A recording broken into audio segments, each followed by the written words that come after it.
The wind screamed like a dying animal, clawing at the cabin's walls with such fury that Era half expected the timber to splinter and fly apart. She pressed her back against the cold stone hearth, her breath coming in short, visible puffs despite the fire she'd fed for the past 3 hours.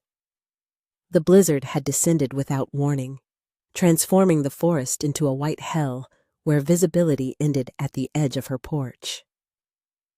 She should have been grateful for the shelter. Most would have died out here, alone in the wild lands where no lord's protection reached and no village lights glowed through the storm. But gratitude felt like a luxury she couldn't afford, not when every gust of wind carried the sound of something scratching at her door. At first, she'd told herself it was branches, the old pine that leaned too close to the cabin, its limbs heavy with ice. But branches didn't pause. Branches didn't test the wood with rhythmic persistence, as if searching for weakness. The scratching came again, slower this time, deliberate. Era's fingers tightened around the iron poker she'd pulled from the hearth, its tip still glowing faintly orange. She'd lived alone in these woods for 2 winters now, ever since she'd fled the accusations that had branded her a witch in the village of her birth. She knew the sounds of the forest, knew the difference between wind and intent. This was intent. "Go away," she whispered, her voice swallowed by the roar of the storm. The fire behind her snapped and hissed, casting dancing shadows across the rough-hewn walls. Her hands trembled, but not entirely from cold. There was something else threading through her veins. Something that felt disturbingly like recognition. The scratching stopped. For a heartbeat, relief flooded through her. Then she heard it, a sound that shouldn't have been possible through the thick oak door and the howling wind. A whimper. Low and broken, more human than animal, but wrong in a way that made her skin prickle. Another sound followed, a second whimper, higher pitched, desperate. Era moved before thought could stop her, crossing the small cabin in 3 strides. Her palm pressed against the door, and she gasped at the shock of cold that burned through the wood. Ice had formed on the inside, crystalline patterns spreading like frozen veins. "This is madness," she told herself, but her fingers were already working the bolt free. The door exploded inward with the force of the wind, nearly knocking her backward. Snow poured into the cabin like a living thing, and with it came 2 shapes that collapsed onto her floor in a tangle of limbs and fur, and something that might have been clothing once. Wolves. Era's breath caught in her throat. They were massive, far larger than any wolf she'd ever seen, their bodies heaving with exhaustion as snow melted into pools beneath them. One was dark as midnight, its fur thick and matted with ice. The other was silver gray, lighter, but no less enormous, its flank bearing a wound that leaked red onto her wooden floor.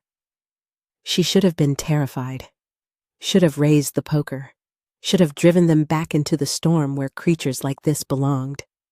But as she stared down at them, her hands went slack. Their eyes. The dark wolf's eyes were amber, burning with an intelligence that was distinctly, impossibly human. The silver wolf's were pale blue, and when they fixed on her face, something deep in her chest twisted and pulled, as if an invisible thread had been wound around her ribs and yanked tight. "What are you?" she breathed. The dark wolf shifted, a ripple passing through its form that made reality itself seem to blur. For an instant, less than a heartbeat, she saw the outline of a man beneath the fur, broad-shouldered and powerful, before the wolf returned. But it was enough. Shapeshifters. The word rose from some half-forgotten corner of her mind. from stories the old women had whispered in the village, tales she'd dismissed as superstition meant to frighten children.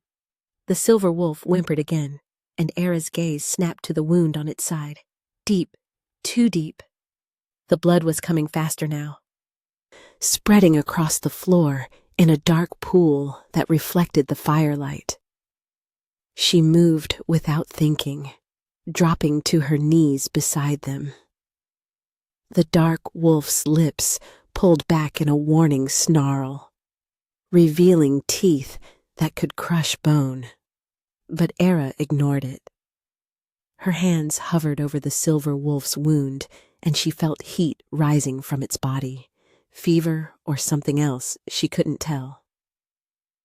"You'll die if I don't help," she said softly, meeting the dark wolf's amber stare. "Is that what you want?" For a long moment, they regarded each other. The storm raged outside, shaking the cabin's frame. The fire crackled, and then, slowly, the dark wolf's snarl faded. It lowered its massive head and stepped back, giving her access. Era worked quickly, tearing strips from her only spare blanket to press against the wound. The silver wolf flinched, but didn't pull away, its pale blue eyes never leaving her face. She could feel the dark wolf watching her too, a presence so intense it was almost physical, as if its gaze had weight. "What were you running from?" she murmured as she worked, though she expected no answer. Outside, the wind shifted. And in that brief moment of relative quiet, she heard it, a howl that was nothing like the two wolves lying in her cabin. This sound was wrong, twisted, carrying a hunger that made her blood turn to ice. The dark wolf's head snapped toward the door, its entire body going rigid. The silver wolf tried to rise and failed, collapsing back with a sound that was far too human. And Era understood, with a clarity that felt like falling, that the storm wasn't the only thing hunting them tonight. The howl came again, closer this time, and with it a sound that made Era's hands still over the silver wolf's wound, the crack of breaking ice, the crunch of something massive moving through the forest with terrible purpose. The dark wolf surged to its feet, positioning itself between her and the door. Its hackles rose, fur bristling until it seemed twice its already enormous size. A growl rolled from its chest, so deep she felt it vibrate through the floorboards beneath her knees. "They followed you," Era whispered, understanding crystallizing with awful certainty. Whatever had wounded the silver wolf was still hunting.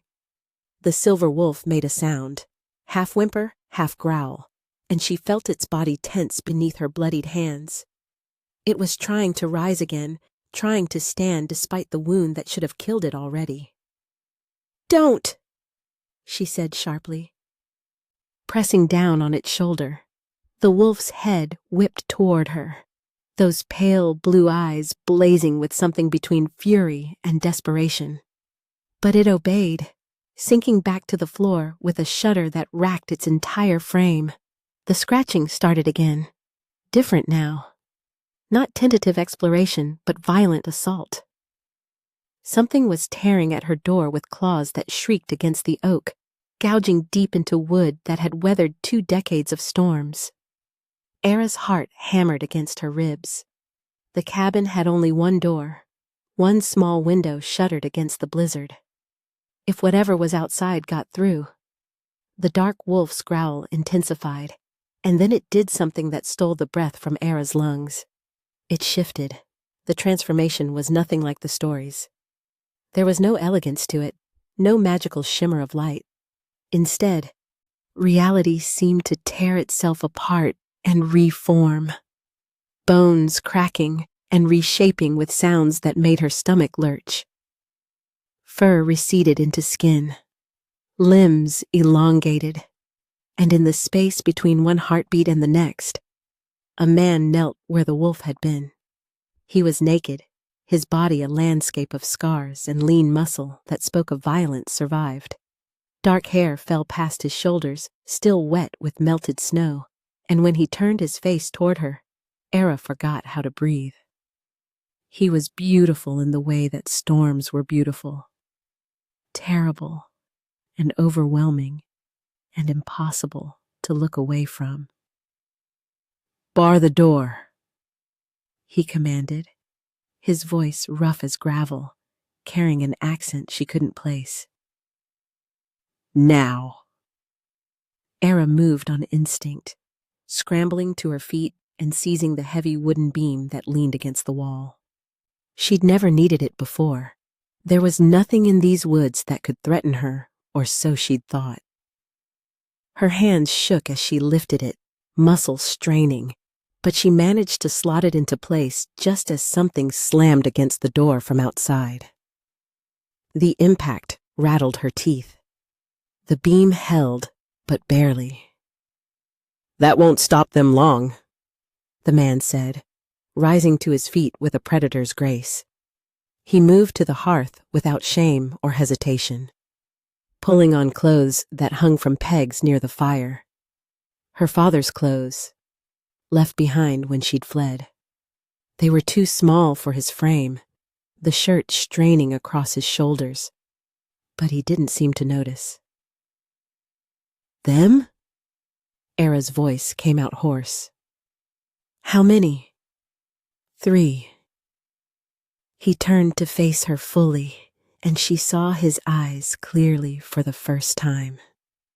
Amber, just as they'd been in wolf form, but now holding something that made her throat tighten.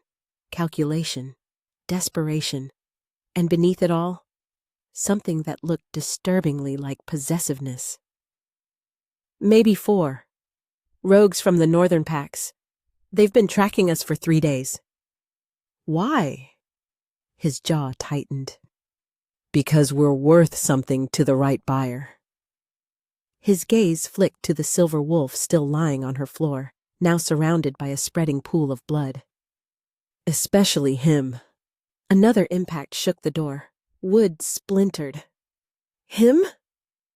Era looked at the silver wolf, whose pale blue eyes were fixed on the man with an intensity that made something twist in her chest. "He's my brother," the man said, and there was something raw in his voice. "And he's dying." The words hung in the air between them, heavy with meaning she didn't understand. But before she could respond, before she could ask why that felt like more than simple familial concern, the silver wolf's body convulsed.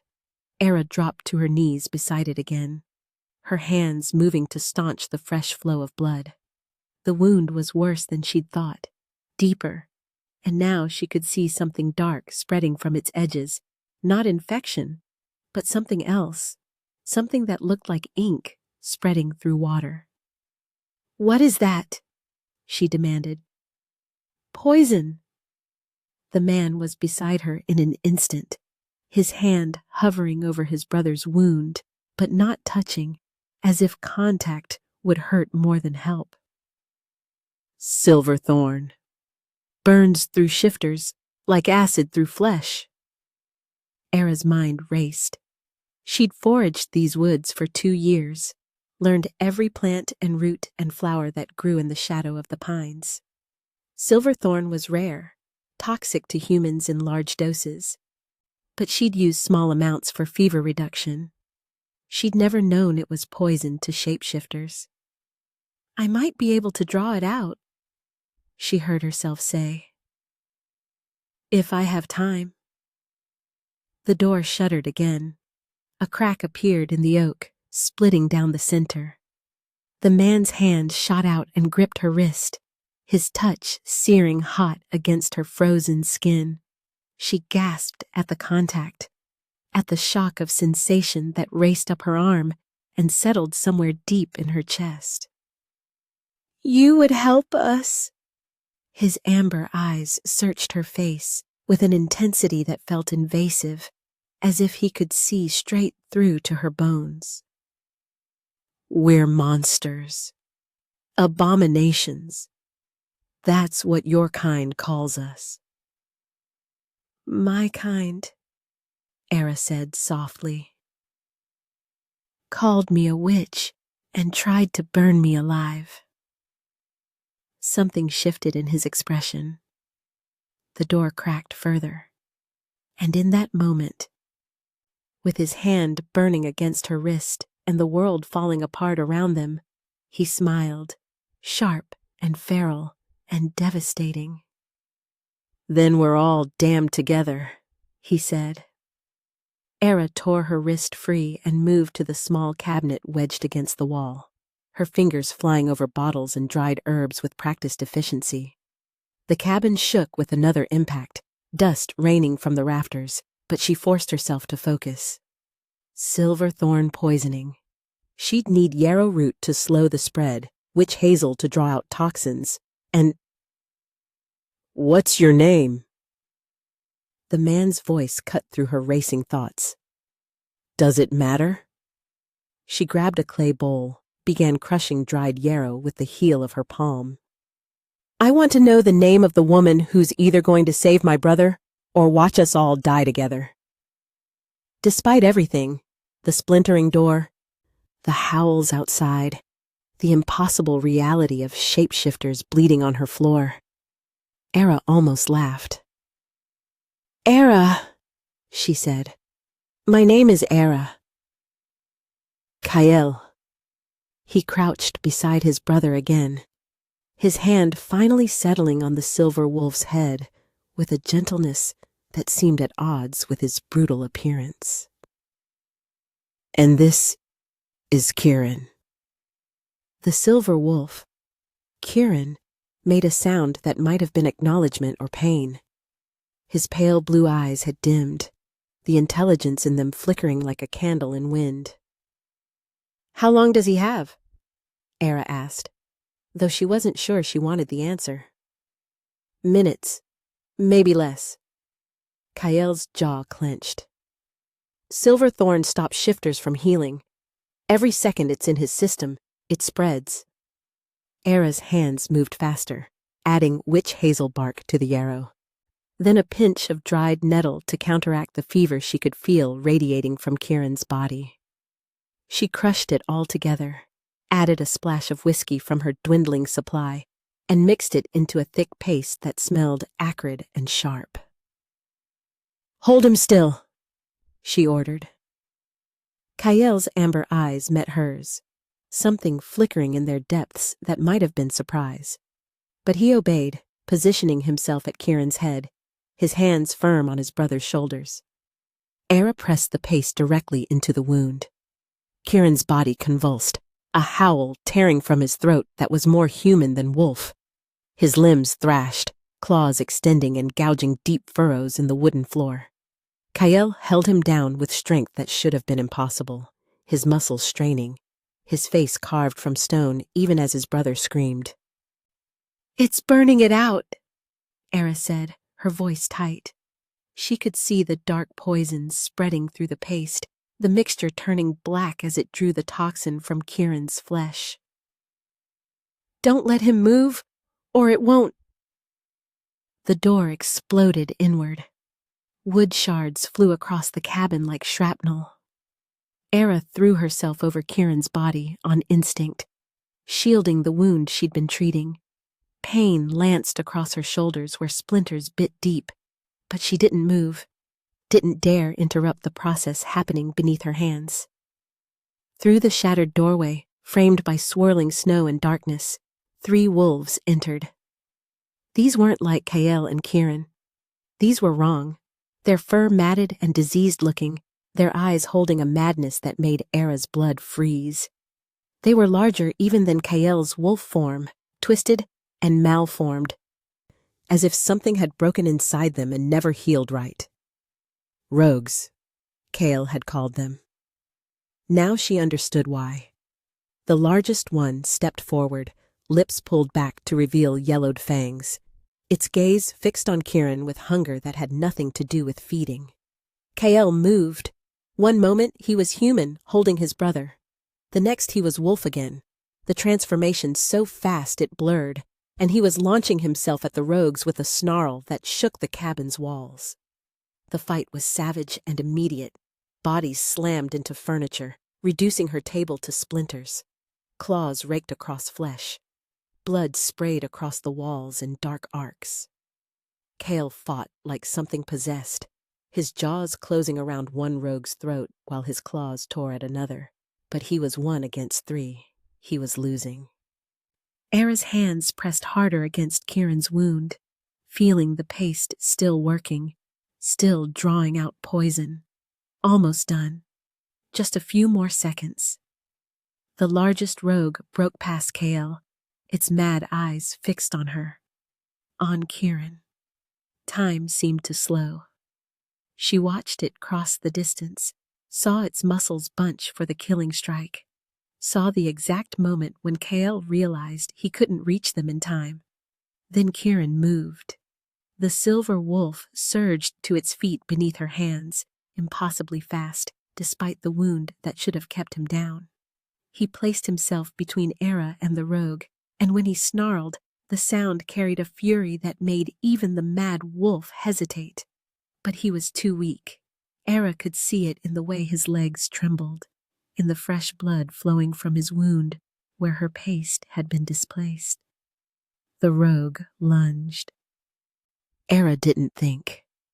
She grabbed the iron poker from where it had fallen, its tip still glowing faint orange from the hearth. When the rogue's body passed within reach, she drove the poker up with all her strength. It sank into the creature's shoulder with a hiss of burning flesh and fur. The rogue's scream was agonizing, inhuman, and it wheeled away from Kieran to face her instead. For one terrible heartbeat, Era stared into eyes that held nothing but madness and hunger. Then Cale was there, his jaws closing around the rogue's spine with a crack that echoed through the cabin. The creature went limp. The remaining 2 rogues froze, their mad eyes suddenly calculating. They looked at their fallen packmate, at Cale, blood dripping from his muzzle, at Kieran, swaying but standing, at Era, still holding her poker like a weapon. Then they ran, disappearing into the blizzard with yelps that sounded almost like fear. Silence fell, broken only by heavy breathing and the howl of wind through the shattered door. Snow was already drifting across the threshold, covering the blood-stained floor in white.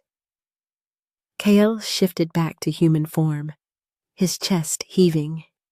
He looked at Era, at the poker in her hands, and something in his expression changed. Heated and intense, and possessive in a way that made her skin flush despite the cold. "You stabbed a rogue wolf," he said, his voice rough. Yes. Era's hands were shaking now, the reality of what she'd done crashing over her. You didn't run." He took a step toward her, then another, until he was close enough that she could feel the heat radiating from his body. "You protected my brother." "You fought." "I don't understand what's happening," she whispered. Cale's hand reached up, his fingers brushing her cheek with a gentleness that seemed impossible from someone who'd just killed with his bare teeth. His thumb traced her jawline, and everywhere he touched felt like it was burning. "Neither do I," he said softly. His amber eyes searched her face, and she saw something in them that terrified her more than the rogues had. "But you smell like home." The words hung between them like smoke. "You smell like home." Era didn't understand what that meant, but her body seemed to, her pulse quickening, her breath catching, something deep in her chest pulling toward him like a tide answering the moon. Behind them, Kieran made a low sound. Cale's hand dropped from her face immediately, and he turned back to his brother, who had collapsed again, his silver fur matted with blood and melted snow. The poison, Era said, grateful for something concrete to focus on. She knelt beside Kieran, examining the wound. Most of the paste had been scraped away during the fight, but what remained had turned completely black. I need to reapply it, and we need to close that door before we all freeze. Kael moved to the shattered doorway, studying the frame with a grim expression. The hinges are destroyed. Best I can do is prop it. While he worked to wedge the broken door back into place using what remained of her table, Era prepared more paste. Her hands shook less now, muscle memory taking over. She'd spent 2 years alone in these woods, treating her own injuries, learning which plants healed and which killed. She'd never imagined that knowledge would be used on a shapeshifter. Why were they hunting you? She asked as she worked, pressing fresh paste into Kieran's wound. He flinched but didn't pull away. Those pale blue eyes fixed on her face with unsettling intensity. The northern packs have a bounty on purebloods, Kael said, his back still to her as he secured the door. My brother and I are the last of our bloodline. What makes you valuable? He turned, and in the firelight, his face was all sharp angles and shadows. We can do things other shifters can't. Shift faster, heal quicker, pass the gift to humans through the bite. His gaze flicked to Kieran. And our blood can cure certain poisons, makes us worth more alive than dead. So they were taking you to sell you. Eventually, his jaw tightened. First, they would have tortured us, made sure we understood what we were. Property, not people. Era's hands stilled. She thought of the villagers who'd called her witch, who'd bound her wrists and built the pyre, who'd made sure she understood that her knowledge of herbs was evil, that her refusal to marry the Lord's son was defiance that deserved burning. She'd escaped only because a storm had come, because lightning had struck the pyre before they could light it, because they'd believed it was God's judgment and fled. I understand, she said softly. When she looked up, Kael was watching her with an expression she couldn't read. Do you? I told you. They called me a witch. Were they right? The question should have angered her. Instead, she found herself considering it. I don't know. I can read weather sometimes, feel storms before they come. I know things about people when I touch them, their pain, their lies. The village priest said it was the devil's gift. She returned her attention to Kieran's wound, wrapping it with clean linen torn from her last good dress. Maybe he was right. Or maybe, Kael said, moving closer, you're something else entirely.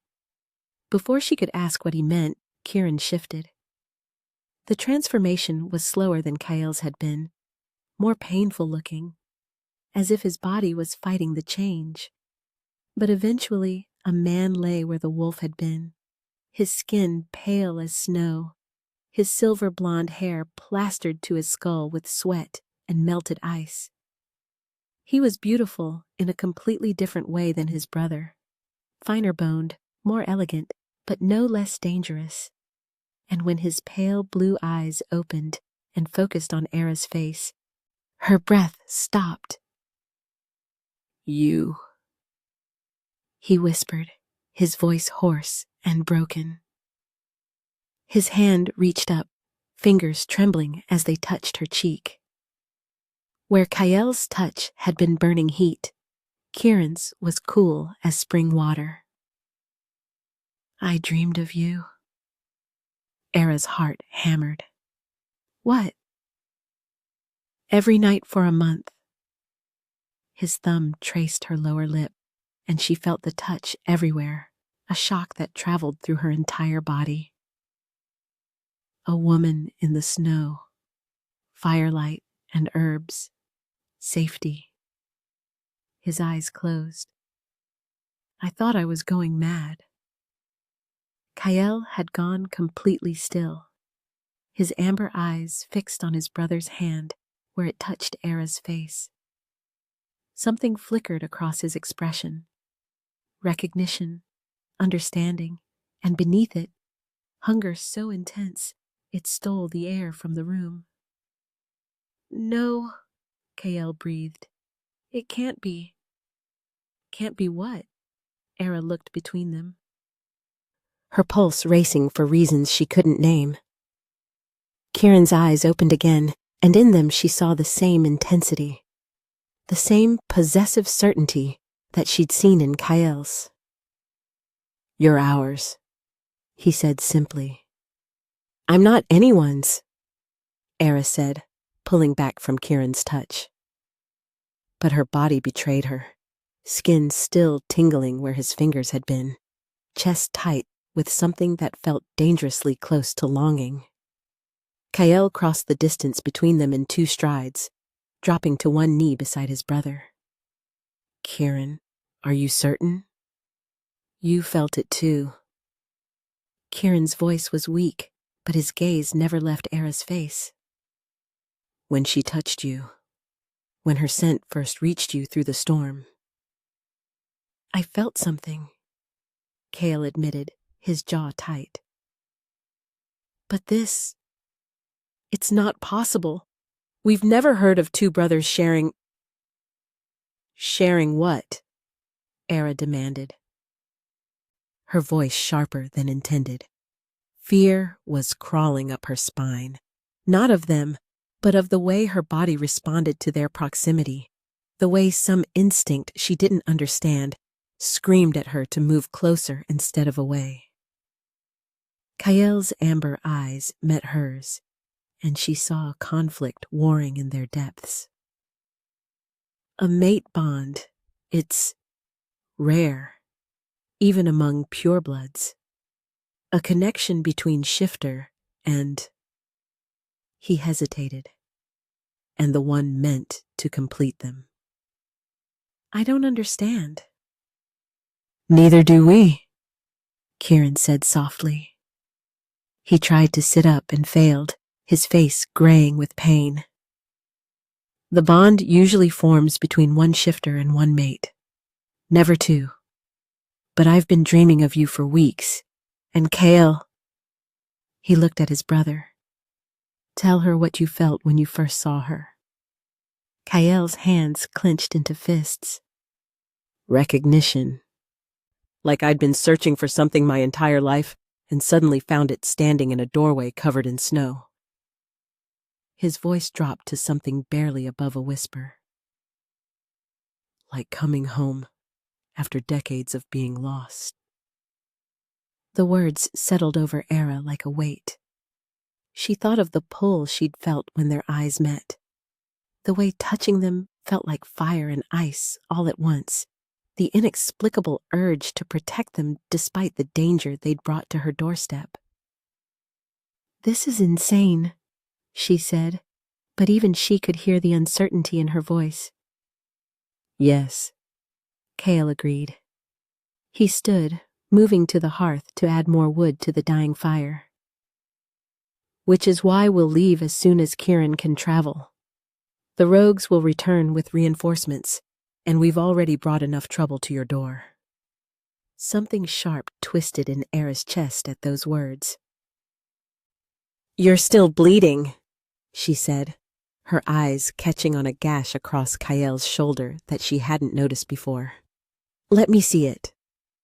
It's nothing. I'll heal. You said the silver thorn stops shifters from healing. She moved closer despite herself, drawn by something she couldn't name. Did any of them wound you with it? Kael went still. Slowly, he turned to face her, and she saw the truth in his eyes before he spoke. Maybe, he admitted. Show me. For a long moment, he simply looked at her, his expression unreadable. Then, with deliberate slowness, he pulled the too small shirt over his head and turned his back to her. Era's breath caught. His back was a map of scars, some old and silvered, others fresh and angry. But it was the wound low on his left side that made her stomach drop. Deep claw marks that wept blood dark as ink. "You idiot!" she breathed, already moving for her herbs. "This could kill you." "I've survived worse." "Not with silverthorn in your veins, you haven't." She crushed yarrow and witch hazel with shaking hands, fury and fear warring in her chest. "Why didn't you say something?" "Because my brother was dying." His voice was flat, matter of fact. "His life matters more than mine." "That's not your choice to make," she snapped, returning with the paste.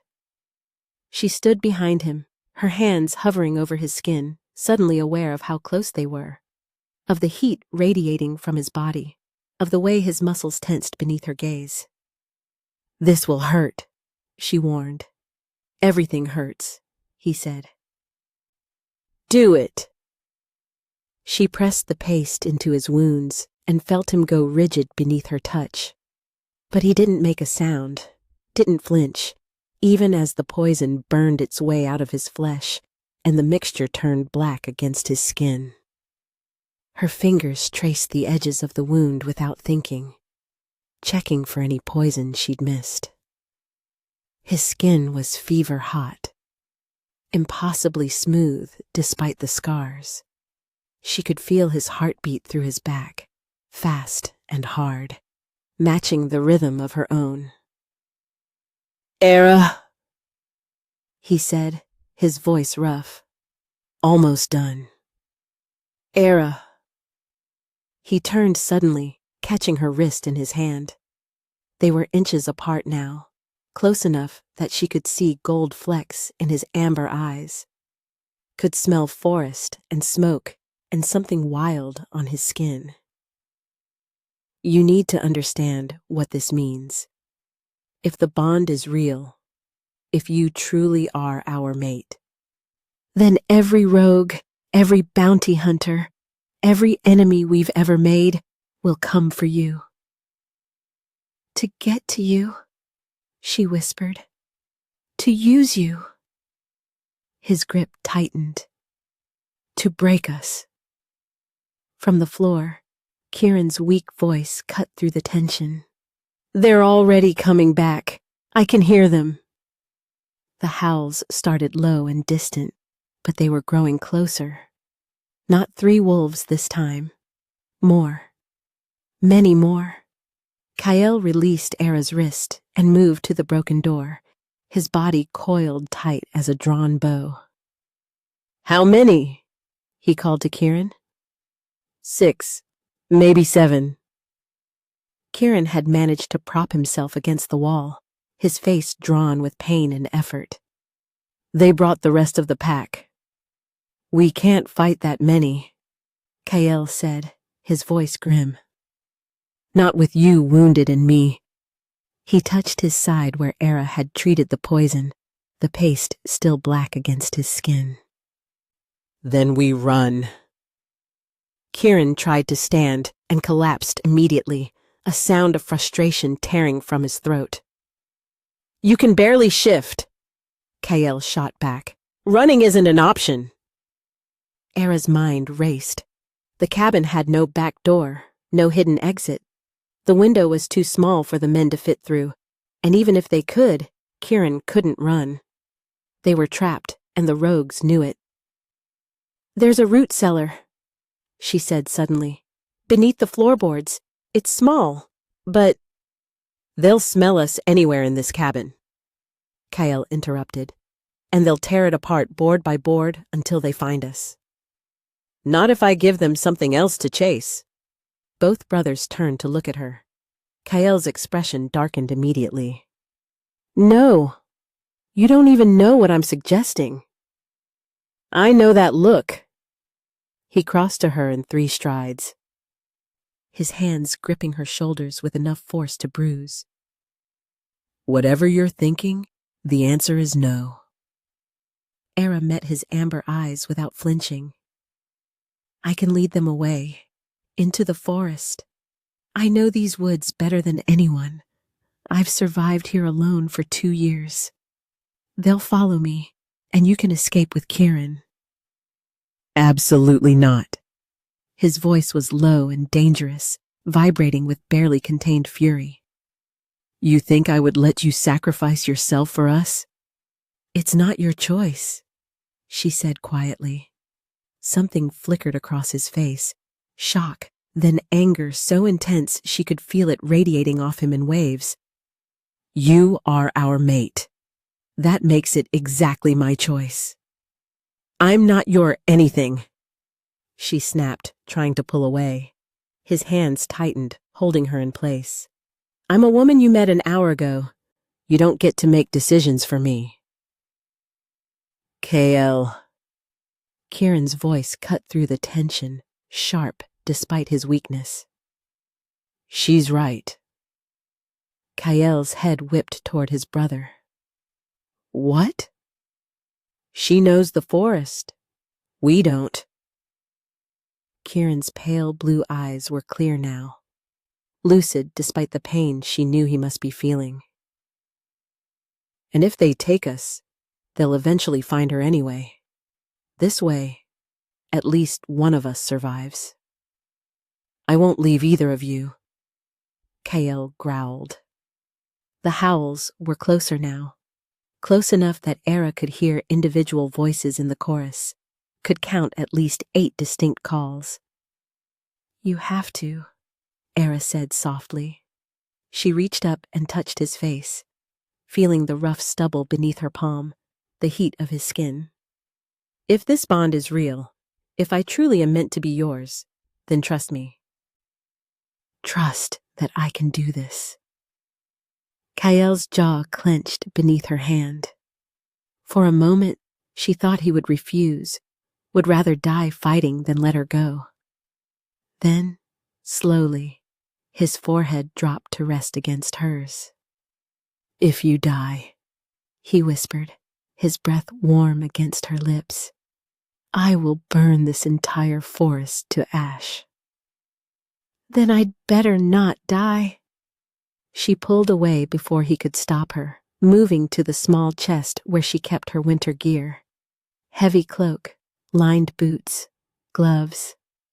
She dressed quickly, aware of both brothers watching her with expressions that made her chest ache.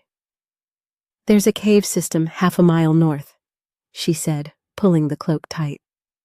The entrance is hidden behind a frozen waterfall. Wait there for 3 days. If I don't come, you'll come, Kieran interrupted. Despite his wounds, despite the poison still working its way out of his system, his voice carried absolute certainty. I've seen it. In the dreams, you always come back to us. Era wanted to ask what he meant, wanted to understand these dreams he kept mentioning. But there was no time. The rogues were close enough now that she could hear branches breaking, could hear snarls and the crunch of snow under massive paws. She moved to the door, then hesitated, turned back. Kael was watching her with eyes that burned, his entire body radiating tension like he was physically holding himself back from stopping her. Kieran sat slumped against the wall, his silver blonde hair dark with sweat, his expression equal parts pain and something that looked like desperate hope. Don't die, she told them both. Then she tore open the broken door and ran into the blizzard. Her scent carried on the wind like a beacon. Behind her, she heard the exact moment the rogues caught it, a chorus of howls that shifted from hunting to frenzy. They were coming for her now, all of them, drawn by the smell of the woman who'd wounded one of their own. Era didn't look back. She ran into the white darkness, toward the forest she knew like her own heartbeat, and prayed that the 2 men she'd just met, the 2 men who claimed she was theirs, would survive long enough for her to understand what that meant. The forest swallowed Era whole. Snow fell so thick she could barely see 3 feet ahead, but her feet knew the path by instinct. Through the dense pines, past the frozen stream, toward the rocky outcropping where the land dropped away into a ravine. Dangerous terrain for anyone who didn't know it. Perfect for losing pursuit. Behind her, the howls grew closer. She could hear them crashing through the undergrowth, could feel the vibration of their paws hitting the frozen ground. 8 wolves at least, maybe more, and all of them faster than any human should be able to outrun. But Era had never been entirely human, had she? The thought came unbidden as she vaulted over a fallen log, her body moving with a grace she'd never questioned before. The village had called her witch because she knew things. Knew when storms were coming. Knew when someone was lying. Knew which herbs would heal and which would kill. They'd said her eyes sometimes caught the light wrong, reflecting gold like an animal's. She'd always dismissed it as superstition. Fear of a woman who wouldn't bend. Now, running through a blizzard with shapeshifters hunting her, she wondered if they'd seen something she'd refused to acknowledge. The ravine appeared suddenly through the snow, a black gash in the white world. Era skidded to a stop at its edge, her heart hammering. 30 feet down, maybe 40. The drop would kill a normal person. The rogues burst from the tree line behind her. 8 of them, just as Kieran had said. Massive and twisted, their eyes reflecting red in the darkness. The largest one, the one she'd stabbed with the poker, had a burned patch on its shoulder, the fur there blackened and raw. It snarled when it saw her, lips pulling back to reveal teeth designed for tearing flesh. They advanced slowly, spreading out to cut off any escape. They thought they had her trapped. Era looked down at the ravine, then back at the wolves. Something was building in her chest, a pressure that felt like storm clouds gathering, like lightning about to strike. Her skin prickled with it, her vision sharpening until she could see individual snowflakes falling, could count the scars on each rogue's muzzle.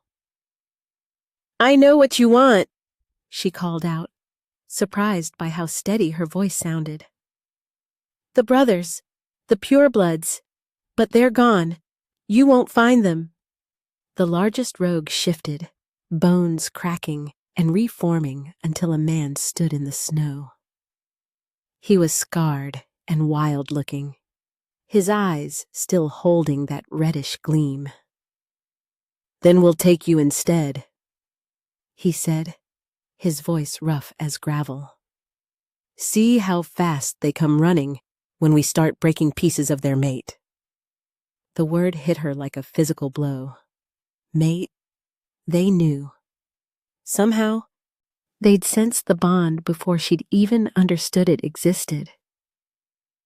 "I'm not," she started, but the words died in her throat. Because they were right, weren't they? She'd felt it the moment Kyle and Kieran collapsed in her cabin. That pull, that recognition. She'd fought beside them, protected them, was now leading 8 wolves away to save them. You didn't do that for strangers. You did that for something primal and undeniable, something that lived in your bones and blood. The rogue leader smiled, seeing the realization on her face. "There it is, the moment you understand what you are." He took a step forward. "A treasure, and treasures belong to whoever claims them first." The pressure in Era's chest exploded outward. Light burst from her skin, white gold and blinding, with a sound like thunder cracking. The rogues yelped and stumbled back, shielding their eyes.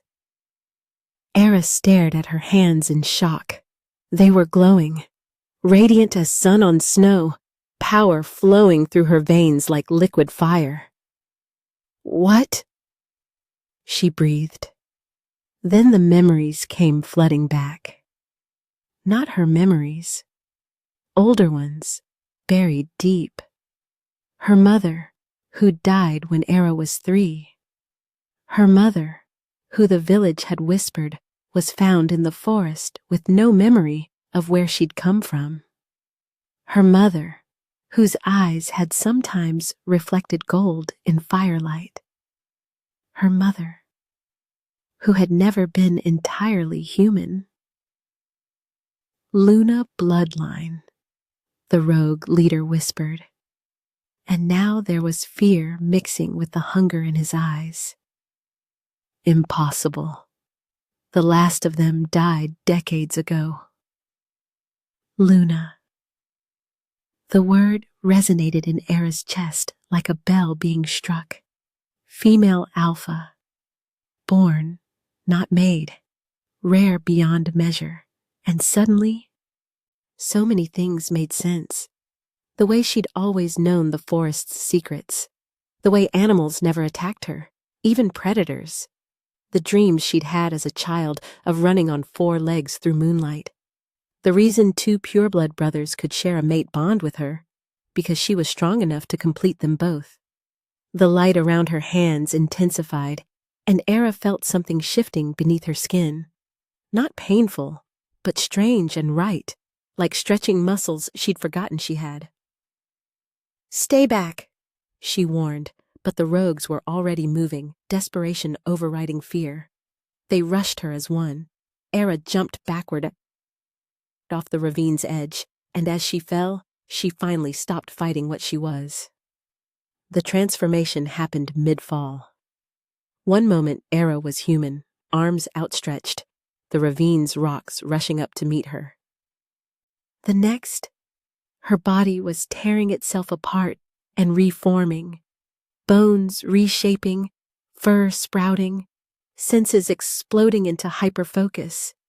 She hit the ground on 4 paws, the impact absorbing through powerful legs built for exactly this kind of landing. A wolf. She was a wolf. White as fresh snow. Smaller than Kael and Kieran, but faster. Her body built for speed rather than brute strength. She could smell everything. The pine sap frozen in the trees, the fierce scent of rabbits hiding in their burrows, the acrid stench of the rogues above her. And beneath it all, threading through the storm like a compass pointing home, she could smell them. Kael and Kieran. Smoke and frost, wild and familiar, calling to something deep in her chest that resonated like a plucked string. The bond.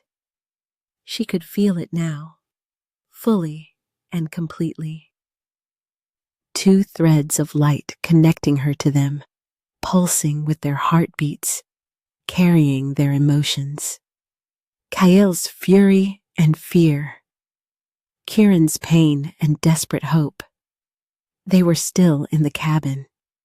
They hadn't left. A howl from above snapped her attention back. The rogues were looking down into the ravine, their eyes searching for her broken body. When they saw her standing on 4 legs, white fur almost invisible against the snow, their howls shifted to confusion, then rage. They began to descend, scrambling down the rocky slope with reckless speed. Era ran. She was fast, faster than she'd ever moved as a human, her paws barely touching the ground as she raced through the ravine. The rogues followed, but she had the advantage of size and knowledge. She knew where the ice was thinnest over hidden streams, knew which paths led to dead ends, knew exactly how to lead them deeper into the wilderness, away from the cabin, away from Kael and Kieran.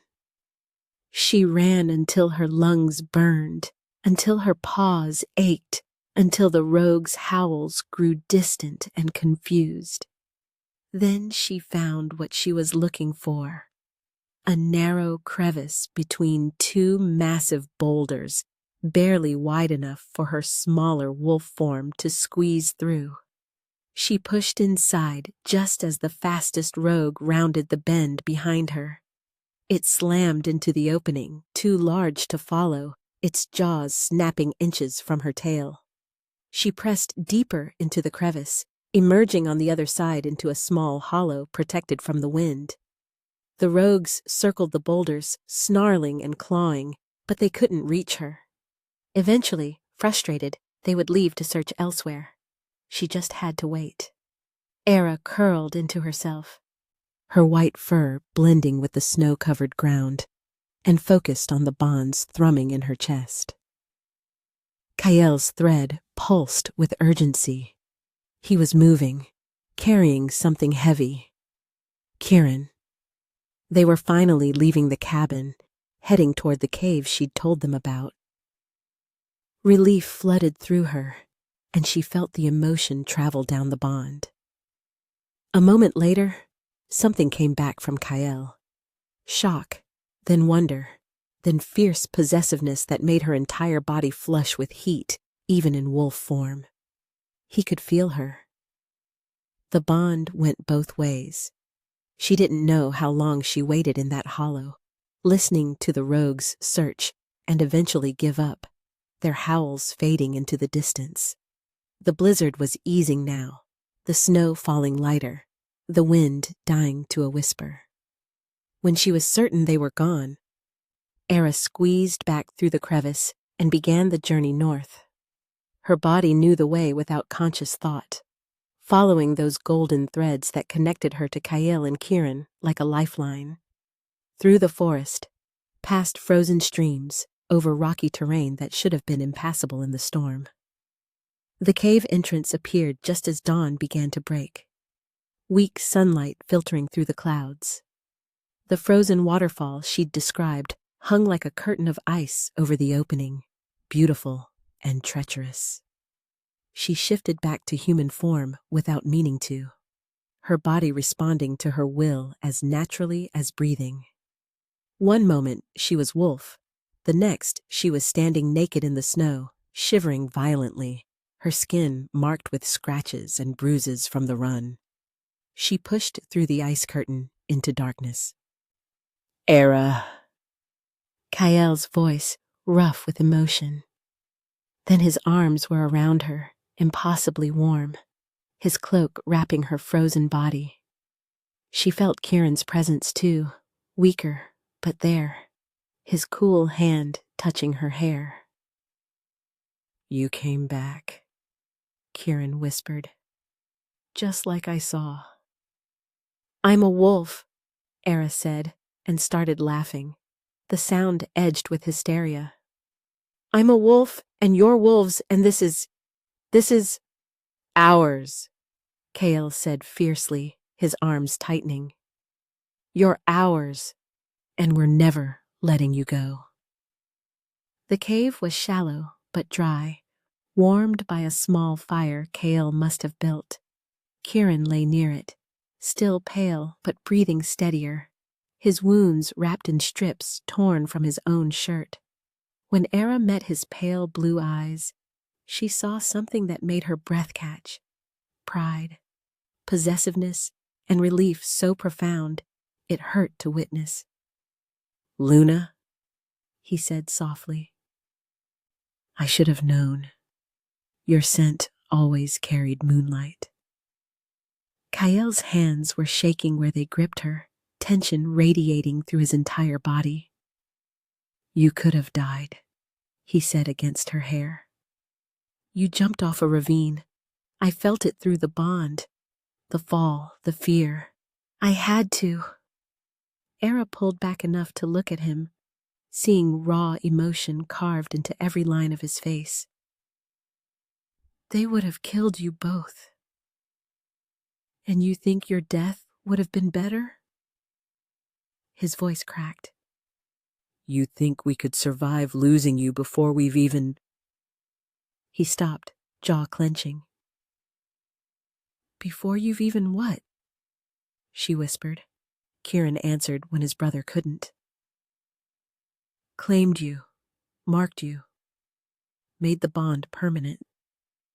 He tried to sit up, wincing. Right now, it's forming, building, but incomplete, fragile. If one of us died before the mark was set, it would destroy all three of us, Kael finished roughly. The pain of losing a mate before the bond solidifies, it drives shifters mad, turns them rogue. Era thought of the twisted wolves hunting them, the madness in their eyes. That's what happened to them. Most rogues lost their mates, Kieran confirmed. The pain broke something inside them. They hunt purebloods because they blame us. Our bloodline created the mate bond. They want revenge. The pieces were falling into place now, the entire terrible picture. The rogues weren't just hunting for bounty. They were hunting for vengeance, and they'd scented the forming bond between her and the brothers like blood and water. They'll come here, Era said. Yes. Kael's amber eyes burned into hers. Which is why we need to complete the bond. Now. Before they find us. Her heart hammered. How? A mark.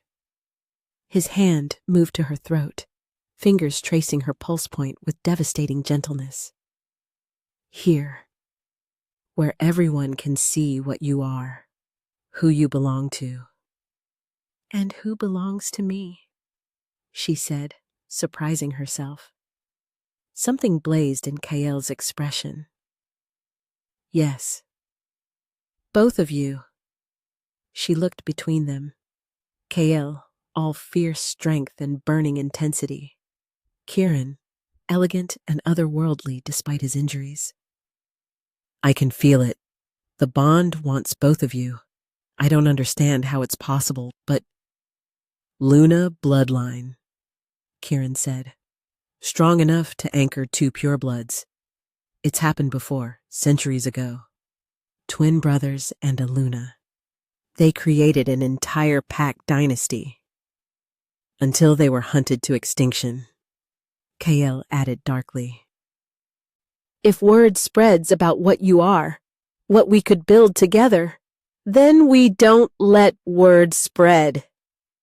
Era's voice came out stronger than she felt. We survive this first. The rogues, the bounty, all of it.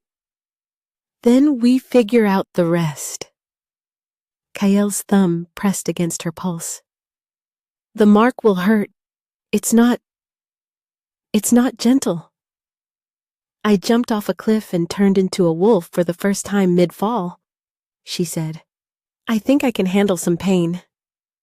He almost smiled. Almost. Then he leaned in, his breath warm against her throat.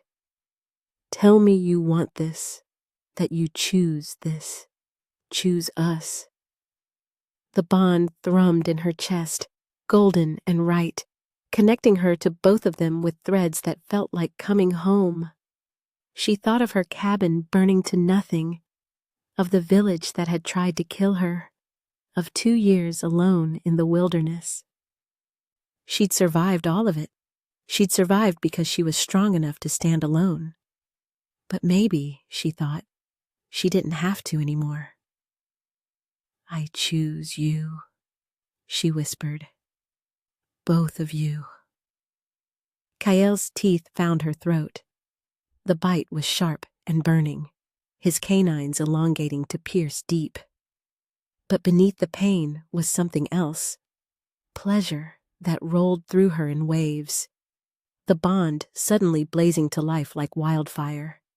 She gasped, her hands fisting in his hair, and felt Kieran's cool fingers intertwining with hers. My turn, Kieran said, his voice rough despite his weakness. Kael released her, and immediately Kieran was there, pulling her down beside him. His bite was different, cooler, deeper, but carrying the same intensity. The second mark locked into place, and Era cried out as power flooded through her body. She could feel them now, truly feel them. Their hearts beating in time with hers, their emotions flowing through the bond like shared blood. Kael's fierce protectiveness, Kieran's absolute certainty, and beneath it all, love so profound it stole her breath. Ours, Kael growled, his hand cupping her face. Ours, Kieran echoed, silver blonde hair falling across his eyes. And then the howls started outside the cave. The rogues had found them. Era could hear them outside, circling the cave entrance, their snarls echoing off ice and stone. But something was different now. She rose to her feet, Kael and Kieran flanking her immediately, and she felt no fear. The marks on her throat burned with golden light, and power surged through her veins like nothing she'd ever experienced. She could feel Kael's strength flowing into her through the bond, Kieran's cunning, and something else, something that was uniquely hers. Luna power, ancient and unstoppable. "How many?" she asked, her voice steady. "All of them," Kael said. "They called the entire pack." "Good." Era moved toward the cave entrance, and both brothers moved with her, their bodies synchronized like they'd fought together for years instead of hours. "Then we end this." She stepped through the ice curtain into dawn light. 12 rogues waited in a semicircle, their twisted forms massive against the snow. The scarred leader stood at the center, his red-tinged eyes fixed on the glowing marks at Era's throat. "Marked," he snarled. "The bond is complete." "Yes," Era said simply. "Then you'll die together." The rogues attacked as one, but so did Era, Kael, and Kieran. The bond made them devastating. Era shifted mid-leap, her white wolf form blazing with that golden light. She moved with Kael on her right, massive and dark and lethal. Kieran took her left, silver and quick, despite his injuries. They fought like a single creature with 3 bodies, each knowing instinctively where the others would be. When a rogue lunged for Era's throat, Kael was already there, his jaws closing around its neck. When 2 tried to flank Kieran, Era tore through them with speed they couldn't match. When the leader tried to separate them, Kieran's teeth found the tendons in its leg, bringing it down. And through it all, Era felt the power building between them. Not just physical strength, but something deeper. The bond was amplifying their abilities, their Luna blood feeding power to both brothers, while their pure blood strength fed back to her. She threw back her head and howled. The sound wasn't normal. It carried power, carried command, carried the authority of Luna bloodline that had once ruled entire territories. The rogues froze, their bodies responding to that ancient call despite the madness in their minds. In that moment of hesitation, Kael and Kieran struck. The fight was over in seconds. The rogues that survived fled, their howls fading into the forest. The ones that didn't lay still in the snow, their madness finally ended. Era shifted back to human form, her body trembling with exhaustion and power. Kael caught her before she could fall, Kieran's cool hand steadying her from the other side. "It's done," Kieran said softly. "Is it?" Era looked at the carnage around them, at the blood-staining pristine snow. "There will be more. More bounties, more hunters." "Let them come." Kael turned her face to his, amber eyes blazing. "You're Luna. We're purebloods. Together, we're strong enough to survive anything." "Strong enough to build something," Kieran added. "A pack, a family, a life." Era looked between them.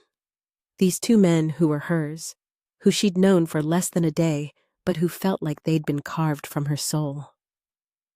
Through the bond, she could feel their certainty, their love, their absolute commitment. "Where?" she asked. Kael smiled, and it transformed his entire face. "Wherever you want. You're Luna. You choose the territory." "And we follow," Kieran finished. 3 months later, Era stood at the entrance of the new den they'd built deep in the forest, watching the sun set through the trees. Behind her, she could hear Kael and Kieran moving around inside, their voices low and warm as they argued about dinner. Her hand moved to her stomach, still flat but carrying a secret she'd only just confirmed. 2 heartbeats where there should be 1. Twins. The midwife in the nearby village, a village that had welcomed them, that recognized Luna authority when they saw it, said it was rare but not unheard of for marked Luna bonds. She felt Kael's presence behind her before his arms wrapped around her waist. "What are you thinking about?" "Home," she said simply. Kieran appeared on her other side, his silver blonde hair catching the fading light. "Having regrets?" Era laughed, the sound carrying joy she'd never thought possible. "Not even one." She leaned back into Kael's warmth, felt Kieran's cool fingers intertwine with hers, and through the bond she sent them both the secret she carried. Their shock and wonder and fierce protectiveness flooded back to her, nearly overwhelming in its intensity. "Ours," Kael whispered against her ear. "Ours," Kieran echoed, kneeling to press his forehead against her stomach. And Era, who had once been alone and hunted, who had jumped off a cliff and discovered she could fly, smiled into the gathering darkness and finally, truly, felt complete.